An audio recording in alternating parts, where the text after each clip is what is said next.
Have you ever wondered what it would be like if time travel were a reality? If you could just hop into Doc Brown's DeLorean or step into Bill and Ted's phone booth at your local Circle K and be whisked away to a different historical era? Wouldn't that be amazing?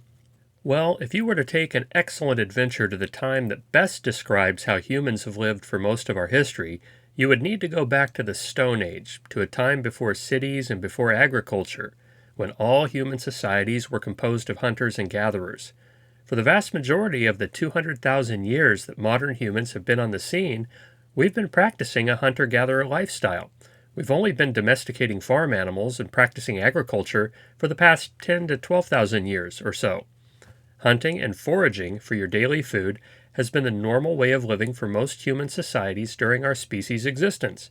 And yet today, there are very few of these hunter gatherer societies left on our planet. One of those dwindling but remaining groups is the Hadzabe people of East Africa, and in 2013 I had an opportunity to visit them and travel back in time to a distant era of our shared human history on what was one of my most unforgettable travel experiences. My Back to the Future adventure began when Dan and I received an incredibly early wake-up call at what we jokingly referred to as the butt crack of dawn, after a horrible night's sleep at Mugunga Forest Camp in north-central Tanzania. Groggy from our irritatingly loud insect-induced insomnia, we boarded our time machine, which was a Toyota Land Cruiser instead of a DeLorean, and we proceeded on an incredibly bumpy 2-hour drive that turned us into human bobblehead dolls and definitely kept us awake in spite of our drowsiness. We received what the locals call a free African massage from Tanzania's rough and plentifully potholed roads. On our journey, we learned that the Hadzabe are not always easy to find due to their hunting and foraging lifestyle near Lake Eyasi. There are only about 250 to 300 Hadzabe who still live in the traditional hunting and gathering lifestyle. And we further discovered that we would need an additional guide who speaks the Hadzabe language, which is one of the most distinct and ancient languages in the world, using clicks, like the Bushmen of the Kalahari. They don't have any written language. After picking up our local guide, Gabriel, we left our time machine and we began to walk through the brush in search of the Hadzabe. On our first attempt to locate them, we were only able to find the husks of some of their former homes, and then we stumbled onto a small group of women and children. But on our second attempt, within a half hour, we found a group of men who were preparing to hunt, and over the next hour and a half we were able to catch a small glimpse of what life must have been like for most of human history. It was fascinating.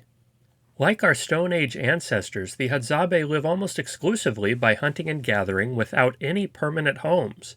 Their shelters can be built in a few hours, and most of their possessions can be carried on their backs when they move.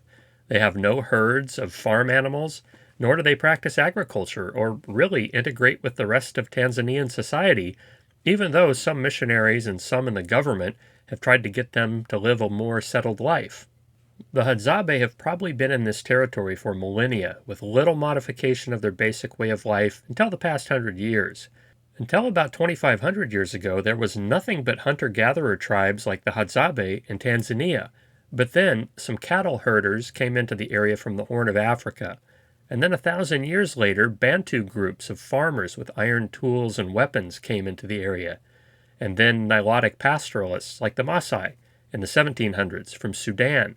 And each of these expansions by other tribes displaced hunter-gatherers like the Hadzabe and left them with fewer resources. And this is in large part what has led to their greatly reduced numbers. Over the past 50 years, they have lost about 90% of their land.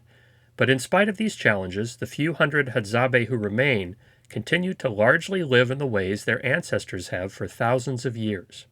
Discovering how they find food was pretty interesting, and Dan and I did have the chance to go on a brief hunt with them in the Tanzanian wilderness.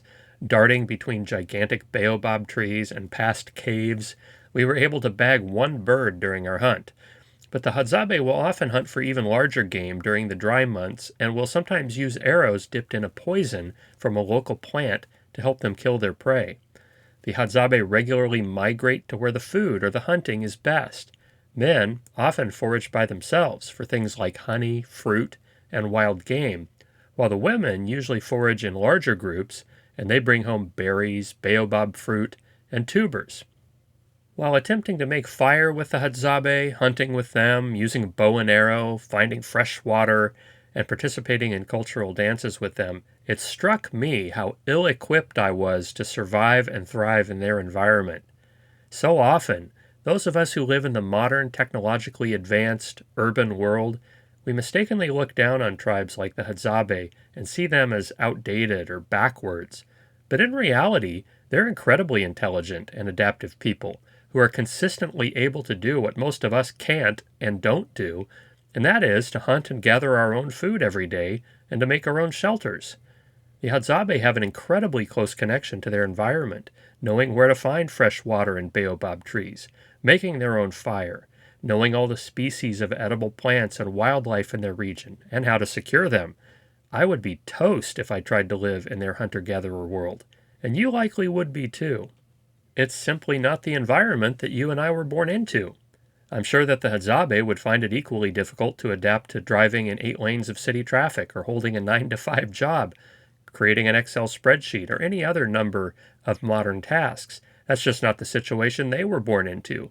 For the most part, you and I have become pretty good at adapting to modern urban life because that's what we've been taught to do, and it's what we've been practicing over and over, for better or for worse. As different as the Hadzabe lifestyle is from ours, they are really the same as us, learning skills from their ancestors about how to live in their environment, practicing those skills, and updating their knowledge along the way. We have much in common with the Hadzabe, even though on the surface it looks like we are miles apart. When you have a passport attitude and explore beyond your normal borders, you quickly realize the amazing diversity of human populations, and hopefully you also recognize that we can learn a lot from each other, even though our lifestyles and cultural practices may be very different.